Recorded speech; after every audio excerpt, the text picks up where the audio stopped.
Good morning, everyone. Welcome back to Coffee and Headlines. Yes, we're still sniffly. We're still under the weather, but we are home.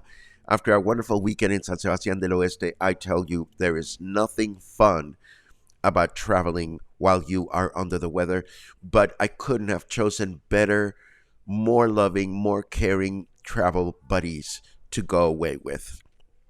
I want to say that because my friends took very good care of me, and I came back home yesterday, and now Luna is looking after me, and I'm happy to be home and report what we have to share with you. So, I hope you had a good weekend. Today is Monday, January 22nd. The month is almost over. Can you believe that? And soon enough, February will be here. I'm rambling. Please excuse me. I am still feeling a little bit under the weather, but I do have a couple of news items to share. And I want to talk to you a little bit more about San Sebastián del Oeste, the things that I noticed were different, the things that I enjoyed, so forth and so on. And I put together an informal show and tell of the rodeo experience, which we absolutely enjoyed. But first, after breathing, oh my goodness, I want to welcome everyone that is watching live for the first time. We always do that. So if you're watching live for the first time and you'd like to let us know, please write the word new in your comment. We'll be so very happy to give you a nice little welcome.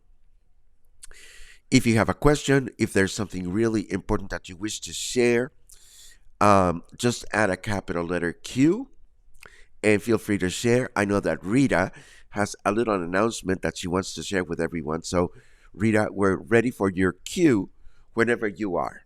But first, let us take a quick look at the news to see what is happening. What am I doing here? I need a camera. Hold on. Boom. There you go. So, there's another article about the final stretch of the highway from Puerto Vallarta, affirming that the final stretch of the highway connecting the new La Cruz to Ixtapa Libramiento and subsequently ending at Puerto Vallarta's International Airport will be concluded in April. This is what we reported last time, but again, there's not a lot of news to share today, but this one came from our capital city, from Guadalajara, so I do hope that the project will indeed be finished in April. Then there is this very interesting read from Banderas News publishing an interesting article about the record shattering tourism surge experienced in Puerto Vallarta during 2023. Now, the article doesn't explain why there is this perception of less tourism in town or why everything seems to be more expensive these days for tourists visiting from north of the border.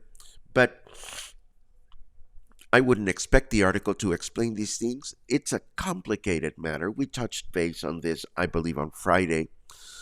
or Thursday, or maybe I don't remember when we did, but I received a fair amount of email commenting on the fact that prices have gone up, making it more challenging for friends from north of the border to come and spend money in Puerto Vallarta. Um, so I don't pretend to begin to understand why there is more tourism, but there are less people spending money.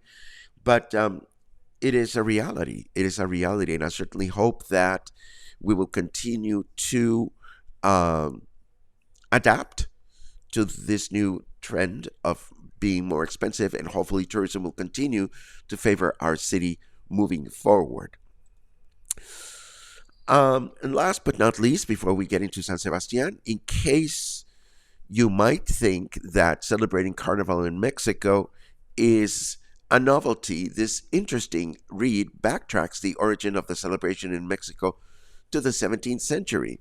Since then, there have been a handful of cities that have celebrated the event more regularly than others, but the top four have been Veracruz, Mazatlan, La Paz, and Puerto Vallarta. The Veracruz Carnival, for example, crowned its first queen back in 1925.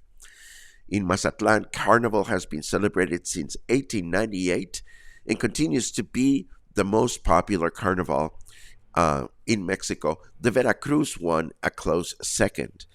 And here in Puerto Vallarta, the first carnival was celebrated in 1956 to raise funds for social projects. Then, after a period of inactivity, it came back in 1992 and has evolved to include the LGBT plus community. And in La Paz, Carnival was first celebrated in 1988. In 1888, what am I talking about? And it dwindled but experienced a major resurgence in 1988. So, what can we expect for Carnival this year? We'll keep our eyes open and we'll continue to update with news and activities as um, the date nears. And now let us turn over to the weather. And there is the weather. And let me put myself in the weather. There I am.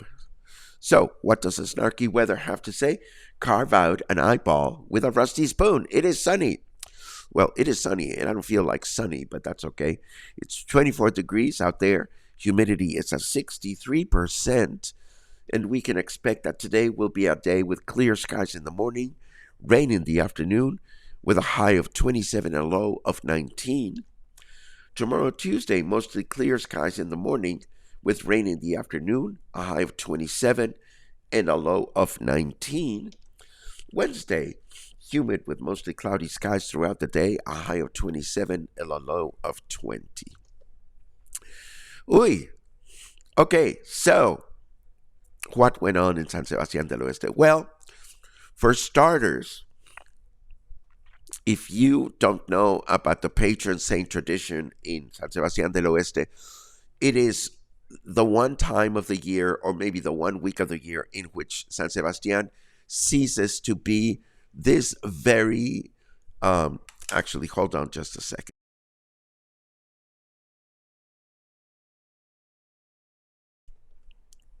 Oh, hopefully that'll improve my voice a little bit. Apologies.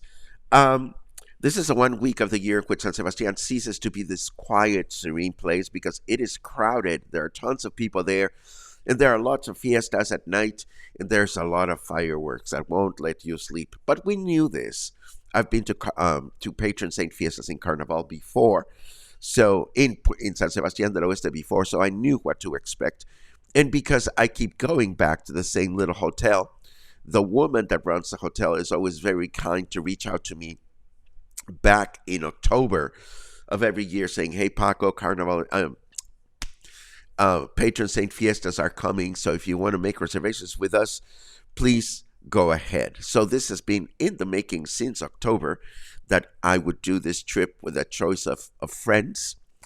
And of course, being a hooker and knowing that it was going to be cold, I made beanie hats for everyone. And we all got to wear our beanie hats while we were out and about at night. It was very cold, but it was very, very fun to hang out and look at all the different puestos in the main plaza where you can get food and all kinds of things. And but of course, we were really excited about the rodeo. Now, here is the rodeo itself. In the past, they only used to sit people up in this area up here, but this year they reduced the rodeo to this little piece and they added VIP sitting down here. So I was sitting over here with all my gay cowboy friends. There were like 10 of us or maybe 12, I don't remember. We were the cowboy contingency. Just to give you a sense of what that looked like, I do have a video that I can share.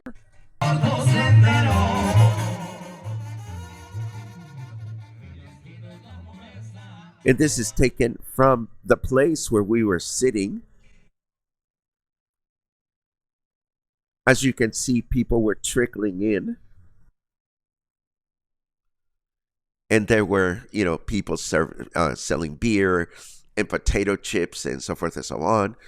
I think we paid, I don't remember, like 300 pesos to get in and sit down at the VIP area. And it was definitely worth it because you get to sit there for a while and your back gets a little sore after a while. So we had our own table, and this was our vantage point of the rodeo that gives you a sense of what went on there. Now, every rodeo has a clown, and in this rodeo, the clown was a drag queen named Wendy, and boy, was she out of control. Take a look. Wendy, the drag queen, decided to go and play shimmy or play something with the audience. And it's such a crazy, oh my God, it's such a crazy juxtaposition of cultures and beliefs and whatnot. Lord have mercy. And people just get such a kick out of this. The drag queen strutting her stuff and doing her thing. Um, and it's weird. It's weird because you are in a little country town where you can expect everybody to be, well, not necessarily very friendly to the gay community, but everybody was so incredibly hospitable to us. And my friends, all of which were from foreigners, were very taken by the fact that everywhere we were, people were super friendly. Now, what was the rodeo about? Well, these guys get on top of these bulls, and there was no hurting of the animal or anything. You just had to last as long as possible on top of the bull. I was photographing this from right against the fence.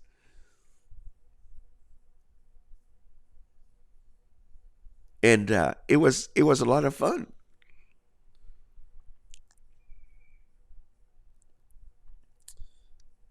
And this guy was one of the few that lasted for a while. And eventually, I think he fell.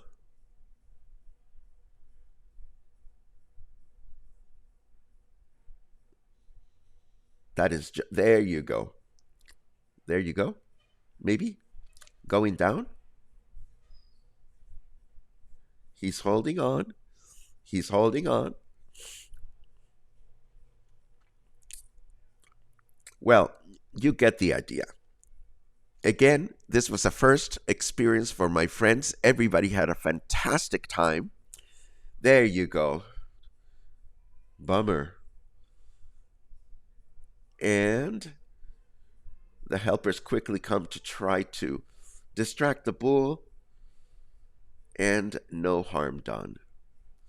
There was live banda music going on throughout the whole thing, so it was really a fun afternoon for everyone.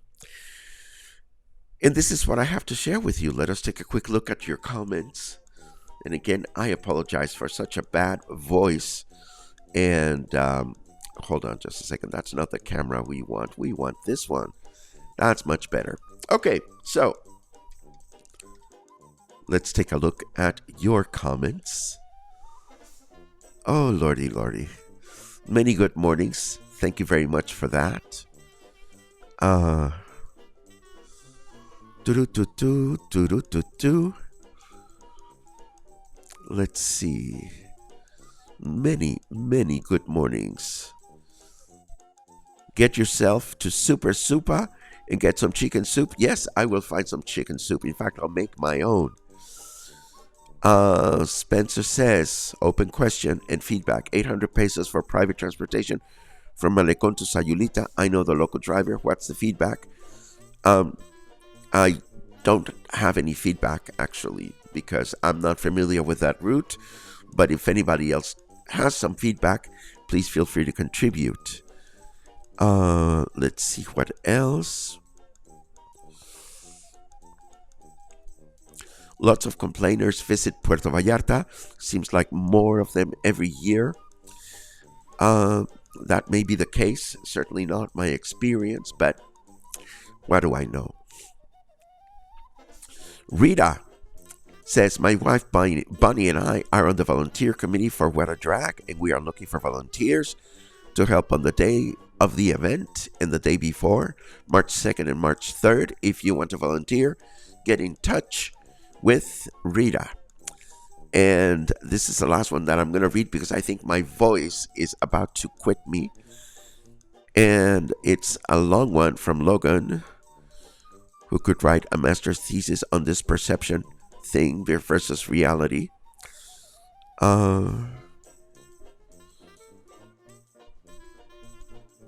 Wow, that's a long one. Well, you can read it. I don't need to read this out loud. But Logan, that is a thesis. A thesis. Let's see what else. David says, hope you feel better soon. I feel much better than yesterday, thank you. And yesterday I felt much better than the day before. But the congestion gives that perception that I'm really sick. So I'm hoping to get better through the day. Again, I'm not going to get much done today. And I'm going to focus on resting. And Claude chimes in. What an amazing weekend. It was great to share it with you guys. It was a fun time. Totally recommend San Sebastián during Patron Saint weekend. And this is the end of our broadcast today. Again, I apologize for my voice, but I thank you for joining us today. Oh my goodness, where am I? Hold on. Let me put myself in the picture. And while I put myself in the picture, I want to wish you a great week. And I hope you'll stay healthy. And I hope to see you again sometime in the near future. Take care.